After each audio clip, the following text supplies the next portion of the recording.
Hi guys, দেখুন এই সমস্ত কোয়েশ্চেনগুলো আপনারা কিভাবে সলভ করবেন। যদি এ এর আয় বি এর আয়ের থেকে 60% কম হয়, তবে বি এর আয় এ এর আয়ের থেকে কত শতাংশ বেশি?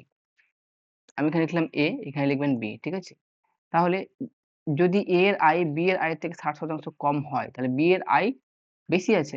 বি যদি আমি 100 ধরি, তাহলে এ এর আয় কত হবে? 60% কম মানে হচ্ছে 40 হয়ে যাবে। 100 থেকে 60% কম মানে 40। তাহলে বলেছে এবার যে তবে বি এর আয় এ এর আয়ের থেকে কত শতাংশ বেশি? এ এর আয়ের থেকে কত শতাংশ বেশি, মানে এর আয়ের সাথে কম্পারিজন করা হচ্ছে, তার জন্য এর আয়টাকে আমি নিচে রাখবো। আলটিমেটলি কত বেশি আছে? 60 বেশি আছে, ঠিক আছে? আমি উপরে দিলাম 60, যেটার সাথে কম্পারিজন করা হচ্ছে সেটা উপরে, ইন্টু 100%।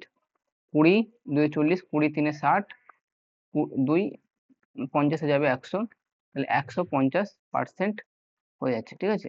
নেক্সট কোয়েশ্চেন দেখুন। The income of A is 24% more than the income of B. তাহলে এ বি এর ইনকাম 24% বেশি বি এর ইনকাম থেকে। আমি যদি বি এর ইনকাম আমি 100 ধরে নিই, তাহলে আমি বলতেই পারি 24% বেশি। 100 তে 24 মানে হচ্ছে 124 হয়ে যাবে।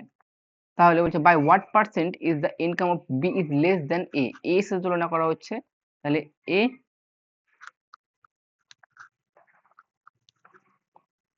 এর হচ্ছে 124 কত বেশি কম আছে 24 কম আছে, ঠিক আছে?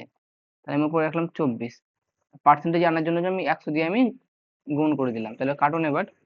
আহ যদি আমি 4 দিয়ে কাটি, 4 6 24, 4 3 12, 4 1 4 থেকে 600 বাই 31%, যেটা আপনার এই অ্যান্সারটা হয়ে যাচ্ছে।